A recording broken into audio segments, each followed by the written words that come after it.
She stands with her back turned in the kitchen. You see that familiar shoulder, but you don't dare to step closer. Because you know if you try to hug her right now, she might pull away, just slightly, but enough to hurt you. You can't remember exactly the last time she leaned on you. You don't remember the last time she smiled when you touched her hand. All you know is the closeness you once had has now turned into a silent distance, vast, cold, and terrifyingly quiet. You once asked, "Is something wrong?" And she just shook her head. You bought flowers. You asked her out to dinner. You said, "I still love you," but nothing could move that gentle yet distant aura she carries. Then you began to believe maybe you're no longer attractive, that intimacy is something irretrievable after 50. But there's one thing you haven't tried: a touch. Not for any reason, not expecting anything, not trying to initiate or conclude something. Just to let her feel that you are still here. And sometimes it's precisely that overlooked little gesture that is the only thing her heart still dares to trust. Many men think when women stop touching them, stop wanting intimacy, stop initiating affection, it's because they are no longer loved. But the truth is different. Women don't withdraw from you because they've stopped loving. They withdraw because they no longer feel safe letting you in. Not physically safe, but emotionally safe. They fear if they let you hug them, they'll have to hide their tears. They fear if they let you kiss them, they'll have to pretend everything is okay. They fear if they give you their gentleness, once again they'll have to care, to nurture, swallow their hurts without knowing where to place them. Intimacy doesn't vanish suddenly. It silently withdraws every time you ignore her small emotions. Every time you touch her only when you want to go further. Every time you say, "I love you," but your eyes don't linger enough on her face for her to believe you truly feel it. And so she stops initiating, stops hugging, stops hoping. Not because she doesn't want to be close to you, but because she is too tired of offering part of her body while no one bothers to ask about her heart. The intimacy you lost, it didn't begin with the body. It began on a day when you stopped seeing her as a feeling human being. And the saddest thing is, men usually don't realize until they lie beside a woman who no longer wants to return to their arms. Not because she's no longer in love, but because she no longer believes. David had been by his wife's side for nearly 35 years. They were once a pair full of laughter. In the early years of their marriage, he could guess her mood just by the way she styled her hair, her posture, or how she held her teacup. And she always knew when he was hiding his fatigue behind a light smile. But life doesn't stay sunny forever. The children grew up, parents passed away, health declined, financial pressures mounted, and the passion for work gradually diminished. And little by little, the thing no one noticed was the distance. Not a physical distance, but the gap between two hearts that once touched every night, now lying side by side like drifting planets with no shared orbit. David realized his wife changed not overnight. She still cooked, still cleaned, still said good morning, but her eyes no longer lingered on him. Her voice no longer softened when calling his name. And the thing that hurt him most was that she no longer touched him. No hand-holding, no leaning her head on his shoulder while they watched TV, no familiar feeling at her fingertips. He tried everything, inviting her out to dinner, buying flowers, booking weekend getaways. But each time she smiled politely and said, "Thank you. I'm fine." Fine, a word both courteous and distant, as if he were a stranger trying to be kind to someone who no longer belonged to him. One cold Sunday morning, David walked into the kitchen. His wife was standing at the sink, washing a glass, her back slightly hunched. She didn't turn around, didn't notice he was there. In that moment, something inside him broke, not out of anger, but because it had been too long since he knew how to come close again. And he stepped forward. He didn't say a word. He didn't ask questions. He simply placed his hand lightly on her shoulder. No squeeze, no pressure, just letting his hand speak the words that no longer had the language. She paused, didn't turn around, but David saw it clearly. Her shoulders relaxed slightly, as if she had just exhaled for the first time after months of emotional silence. From that day on, every morning, he did the same thing. No hurry, no expectation of a response. Just a touch, as if saying, "I'm still here, and this time I'm not going to let you go." 3 weeks passed. No miracles, no bursting apologies. Then, one morning, while he was preparing tea, she came up behind him and wrapped her arms around him, holding him tightly. For the first time in nearly 7 years, she reached out to him. No words were needed, just one gesture, one embrace, a homecoming. Later, when asked what changed, she said simply, "For the first time in a long time, I felt safe enough to let my guard down in front of him." David didn't win a battle. He didn't take his wife back. He simply learned how to stay by her side long enough, authentically enough, quietly enough, for her to dare to return, not to the house, but to a heart that had retreated because it no longer felt safe. And it all began with a single touch, nothing more, but it didn't need to be. When David placed his hand on his wife's shoulder for the first time in many years, he didn't think he was doing anything special. There was no plan, no strategy, just an instinct. A man trying to speak through presence instead of words.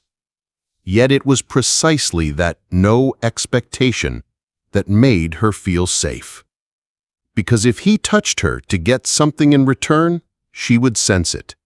If he hugged her to spark something, her body would immediately retract. Women have an invisible radar. No words needed, they sense the intention behind every gesture. And that's why a touch that isn't self-serving, not leading, not sexually suggestive, not meant to soothe, becomes the deepest language of love.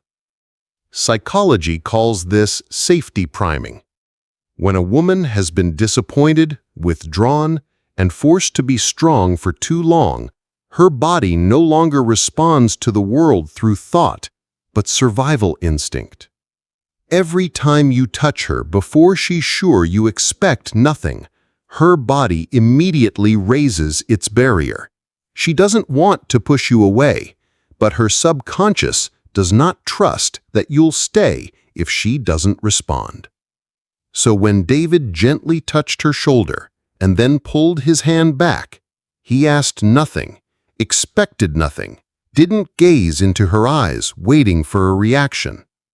For the first time in many years, her body was allowed to exhale without fear of being pulled into something she wasn't ready for. Biologically, this awakens oxytocin, the emotion-binding hormone, but only when the feeling of safety is present. Not testosterone, not dopamine stimulation, but a very special kind of stillness, something experienced men often have if they allow themselves to pause. And from that moment, trust, buried under countless days of living side by side without truly connecting, began to return slowly. One touch, no goal, not to make things right, not to to lead to sex, not to fix things, just to say, "You don't have to do anything. Just know that I'm still here." And sometimes the most solid language of love doesn't come from the mouth, but from a hand that quietly rests on the heart. David once believed that to rekindle intimacy, he needed to do something grand. A trip together, a candlelit dinner, a heartfelt apology. Yet he realized the true thing that brought his wife back wasn't a romantic gesture, but a touch, real enough, calm enough, and entirely without expectation. From that journey, he began creating new moments of closeness, not with words, but with presence through touch. Here are 3 silent touches. Simple, but coming from a peaceful heart, they can be the first bridge to bring her back. First, lightly place your hand on her shoulder as you walk by, and then move on. Don't stop. Don't linger. Don't say anything. This action carries no burden, no expectation. It's just a quiet signal. I see you. I am here. Don't squeeze. Don't hold. Don't wait for her to turn around. Let your hand speak a short message. I still feel you. Then continue on as if this is natural, not because you want something back. This teaches her something vital. You can be with her, even when she doesn't need to do anything to keep you around. Second, when you're both watching TV or having dinner, place your hand on hers and hold for a moment. Don't squeeze, don't tap, don't speak. A hand touch is one of the deepest bonding gestures, but it's also the most easily misunderstood. If you touch her, but your eyes search for a reaction, she'll pull away. But if you touch her hand, then continue chatting naturally, keep watching TV, keep allowing her freedom, that hand becomes a small, safe zone, a gentle reminder. We're still here, together. No need to be on guard. Some evenings, David simply placed his hand on his wife's while she watched the news. He said nothing. She didn't pull away. After a few days, she was the first to gently squeeze his hand back, a small signal that a door was beginning to open. Third, when she's doing something, cooking, folding laundry, watering plants, step close, place your hand on the center of her back, between the shoulder blades. Then withdraw after a few seconds. This is the area of the human body that responds most strongly to safety. Not the waist, not the neck. Right between the shoulders, that spot where your hand speaks through her nervous system. I'm not asking for anything. I'm just letting you know I'm still connected to you. David did this every morning while his wife washed dishes. Just a few seconds. Then he withdrew his hand. No words, no attempt to start a conversation. After a week, she turned around and looked at him for a long moment. No question, no smile, just a look, with eyes that he had forgotten once spoke without words. The right touch doesn't make a woman uncomfortable. The right touch doesn't make her feel pressure. The right touch is when you don't need anything except letting her know that she's still seen, still loved, but this time in freedom. Women don't reopen themselves with a declaration. They don't say, "I'm ready now." There's no clear signal, no fireworks or soundtrack announcing that intimacy has returned. Her opening unfolds quietly, fragile as morning dew. And if you're not perceptive enough, you might miss it and lose it again. David realized the first signs of change didn't come from a kiss, but from a look. His wife held eye contact a few seconds longer when he spoke. When he touched her hand as he passed her a dish, she didn't pull away. And once she said, "Where are you going?" just as he stepped out of the room. Such a simple question, but to David, it was the sound of a door slowly creaking open. And what matters is, when you see her starting to come back, don't push, don't speed things up, don't rush to reciprocate. If she starts touching you again, don't think, now I can hug her more. If she smiles when you place your hand on her back, don't assume, maybe tonight we'll be intimate again. Because if you return with expectations, you inadvertently say to her, you're opening up so I can get something from you, and everything will collapse. Let those small gestures exist unexploited. Let her reopen an emotional space at the pace she feels safe. David learned something very important. Love isn't something you reclaim with a plan. It's something you preserve through the consistency of a man deep enough to stay and gentle enough not to hurt what is newly resuscitated. You may have thought you needed to do something big to rescue the relationship. Say the right thing. Do the right thing. Take the initiative more. Find a way to reignite intimacy. But the truth is, that's not it. She doesn't need you to act more. She needs you to be there more.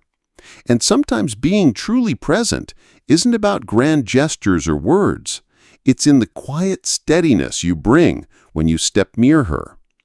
David once tried communicating more clearly, speaking more emotionally, being more proactive. All those are good, but not enough. Because what women need most is a safe space to soften without fear of being taken advantage of, misunderstood, or seen as weak. And when you stop rushing, stop pushing her to open up on your schedule, that's when she can finally breathe. That's when she can let go. That's when she can come back. You don't need to become a perfect man. You just need to be the one who doesn't back away when she isn't ready. A gentle touch, a soft look, a hand resting on her shoulder with no agenda.